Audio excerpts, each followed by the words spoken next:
Victoire 4-1 du Paris Saint-Germain face à l'Olympique Lyonnais. Le Paris Saint-Germain se rapproche de son 12e titre de champion de France. Ça commence à la 3e minute avec un CSC de Matic, avec un débordement, un massacre de Barcola sur le côté. Et Beraldo après, encore avec un festival de Barcola contre son ancien club. 2-0 pour le Paris Saint-Germain, 3-0 grâce à Gonzalo Ramos sur une passe millimétrée d'Achraf Hakimi. Et enfin, le 4-0 de Gonzalo Ramos, enfin le 4-1. Lyon avait marqué à 3-1, mais Gonzalo Ramos enfonce le clou sur une passe de Marco Asensio, 4-1. Symbiose incroyable entre Asensio, Gonzalo Ramos et Bradley Barcola, 4-1 pour le Paris Saint-Germain. Nono, qu'est-ce que tu as pensé de ce match? Est-ce qu'à l'heure actuelle, le Paris Saint-Germain est la meilleure équipe d'Europe, Nono? Ah bah, j'irai peut-être pas jusqu'à là, mais un Paris Saint-Germain magnifique. Voilà, un Barcola étincelant. Celui-là, je sais pas jusqu'où il va aller. Bon, bah écoute, pour moi, c'est le meilleur match en championnat de la saison. Voilà, on ne peut pas dire autre chose, hein. Et bravo, monsieur Luis Enrique, tu te permets de faire une démonstration comme ça sans tes deux meilleurs joueurs. Ça veut dire quoi? Ça veut dire qu'aujourd'hui, tu peux te permettre de jouer sans Dembélé, sans Mbappé, sans subir de dégâts. Voilà, magnifique, très belle soirée. Bravo Luis Enrique, bravo au PSG. Alors c'est qui l'homme du match? C'est Gonzalo Ramos avec ce doublé, c'est Bradley Barcola avec ses 2 passes décisives et l'implication dans les 3 premiers buts. C'est encore la masterclass au milieu de terrain de Vitinha qui mérite d'être l'homme du match. Ah bah sans discussion possible, un Barcola étincelant. S'il continue à progresser comme ça, je sais pas jusqu'où il peut aller. Magnifique. Même moi, je dois t'avouer, je le pensais pas aussi fort que ça. Et ça prouve quoi? C'est le premier entraîneur qui te fait progresser les joueurs. Voilà. Barcola, je pensais jamais à ce niveau-là. Bravo, Barco. Donc voilà, hein, ça prépare de la meilleure façon le match contre le Borussia Dortmund, Nono. Mais d'abord, il y a Lorient mercredi.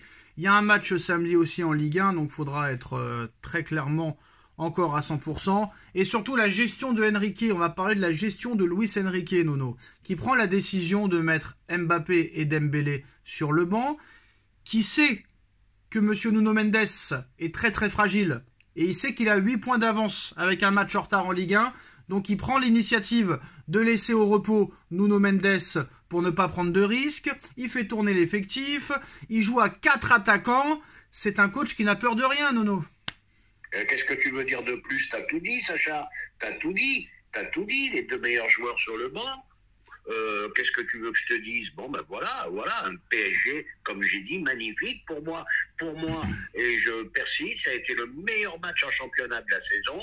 Voilà, je pensais que ça pouvait finir encore un peu plus haut, mais bon, ils ont fait une première mi-temps étincelante, une deuxième mi-temps dans la maîtrise. Bon, ben qu'est-ce que tu veux demander de plus? Moi, je dis que tous les feux sont ouverts, magnifique, et attention, contre une bonne équipe de Lyon, pas contre des bidons.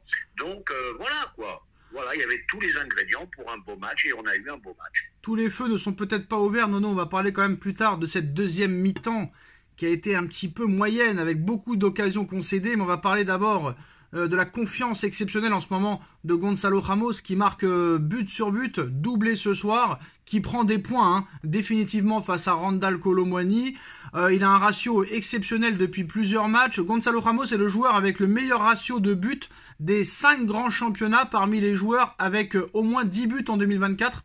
Le Portugais est à 1 but marqué toutes les 73 minutes de jeu, Nono. Donc c'est plus qu'un super sub. Et là, je pense qu'il a mis définitivement dehors Randal Kolo Muani qui a été catastrophique ce soir et qui a été éclipsé par le trio magnifique Barcola, Asensio, Gonzalo Ramos. Ah ben, il n'y a pas photo entre les deux. Ramos, moi le premier, j'ai peut-être été trop sévère. Bon, on a oublié qu'il a chopé un virus inimaginable en début de saison. Il fallait s'en remettre. Bon, ben voilà, du jour au lendemain, il n'est pas devenu... C'était étonnant qu'il soit devenu mauvais comme ça. Bon, ben je vous donne rendez-vous la saison prochaine et on reparlera de son compteur but. Je pense qu'il peut faire très très mal. Nono, pourquoi aller chercher des Rafael Leao à 130 alors que t'as Barcola? Pourquoi aller chercher un Osimhen à 130 alors que t'as Gonzalo, qui sont très jeunes, qui sont encore plus jeunes qu'eux? Pourquoi aller chercher des joueurs comme ça alors que t'as tout ce qu'il faut déjà? Eh ben Sacha, je suis d'accord avec toi. Je dis aux dirigeants du PSG, concentrez-vous sur un élément en défense, concentrez-vous sur un très très gros milieu de terrain, et puis je pense que ça suffit. Alors Nono, il y a eu quand même quelque chose pas très bonne, surtout en deuxième mi-temps où le Paris Saint-Germain a complètement arrêté de jouer. Beaucoup d'occasions concédées, mais ça nous a quand même montré que Donnarumma a été sérieux ce soir et qui a enchaîné les arrêts. Donc on espère que ça va le remettre droit pour le match contre Dortmund, Nono. Ça nous a rassuré quand même de voir Donnarumma faire arrêt sur arrêt en deuxième mi-temps. Maintenant c'est en Ligue 1. Maintenant il va falloir prouver lors de ce match contre Dortmund, parce que c'est pas étonnant de voir Donnarumma performer en Ligue 1. Maintenant il va falloir le prouver dans un gros match européen et une demi-finale de Ligue des Champions. On est d'accord, il faut être meilleur au niveau supérieur. Voilà, il n'y a pas de souci. Et puis voilà, et puis là où je suis entièrement d'accord avec toi, le seul bémol que je vais trouver, c'est que malgré tout, on subit quand même beaucoup d'occasions. Alors qu'est-ce que tu penses de ce relâchement? Que faire? Bémol que je peux trouver dans la soirée. Que faire contre ce relâchement? Est-ce que c'est parce que la première mi-temps a été d'une intensité tellement élevée que tu ne peux pas résister pendant 90 minutes et que c'est normal que tu te relâches? Ou est-ce que vraiment à 4-1, ils ont décidé d'arrêter de jouer? Moi, je pense qu'ils ont un peu levé le pied, mais ils étaient quand même en maîtrise. Hein. Moi, je n'étais pas trop inquiet. Ils étaient quand même en maîtrise. Et s'il avait vraiment fallu mettre un petit coup de buster en plus, ils l'auraient fait. Bon, ben voilà, ils étaient en maîtrise, ils ont géré 4-1 à la mi-temps. Bon, ben le match était plié. Qu'est-ce que tu as pensé du trio qui était très en symbiose, Barcola, Asensio, Gonzalo Ramos, qui a vraiment fait la différence ce soir? Eh ben, pas surpris. Barcola, vu le niveau qu'il affiche en ce moment, il confirme. Ramos, il revient bien. Asensio, n'oublions pas que c'est un très beau joueur de football, malgré tout. Donc, voilà, pas surpris. Voilà, alors, les places vont être chères au PSG. On voit que Barcola... Vas-y, Nono. Ils ont intérêt à se bouger à l'entraînement parce que Enrique est capable de tout. Hein. On voit que Barcola, il avait à cœur de réussir contre son ancien club parce qu'il a célébré bien comme il faut tous les buts, hein, qu'il a donné. T'as vu les joueurs, t'as vu l'état d'esprit, t'as vu comment ils se sont embrassés après les buts. Non, moi je trouve il y a plein de points positifs. Non, mais je veux dire, c'est contre son ancien club, il ne s'est pas retenu. Hein. Comme Dembélé contre le Barça, Barcola ne s'est pas retenu de célébrer les passes décisives qu'il a données aux autres joueurs. Hein. Ouais, mais il faut arrêter avec ce cinéma-là. Ouais. Quand tu joues, tu as joué dans un club, tu joues dans un autre, il faut arrêter le cinéma. Voilà, c'est tout. Voilà, victoire 4-1 du Paris Saint-Germain, Nono, et un petit mot sur le Classico. Jude Bellingham qui offre la victoire encore une fois au Real Madrid, excusez-moi, dans les dernières minutes. Jude Bellingham à la 92e qui offre la victoire au Real face au Barça. C'est vraiment une équipe. C'est vraiment. Juste un petit mot. Attends, j'ai pas fini. Non,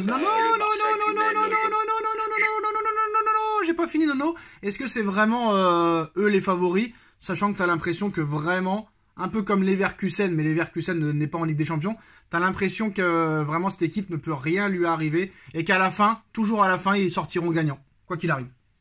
Eh ben voilà, le Barça, je crois, si je dis pas de bêtises, qui menait 2-1. Voilà, c'est jamais fini avec eux, c'est jamais fini. Bon, maintenant, je vais être sincère avec toi, j'ai pas vu le match, mais il paraît encore qu'un arbitrage très favorable au Real, ça, je verrai ça demain. Bon, mais mis à part ça, c'est une équipe qui est jamais battue, quoi. C'est incroyable. Ouais, surtout le 12e homme, là, Lucas Vazquez, qui fait des gros matchs. Bon, on verra ce qui se passera. En tout cas, victoire 4-1 du Paris Saint-Germain. Dites-nous en commentaire ce que vous en pensez. On like, on partage, on commente, on s'abonne. On se retrouve très vite pour une nouvelle vidéo. Tchuss.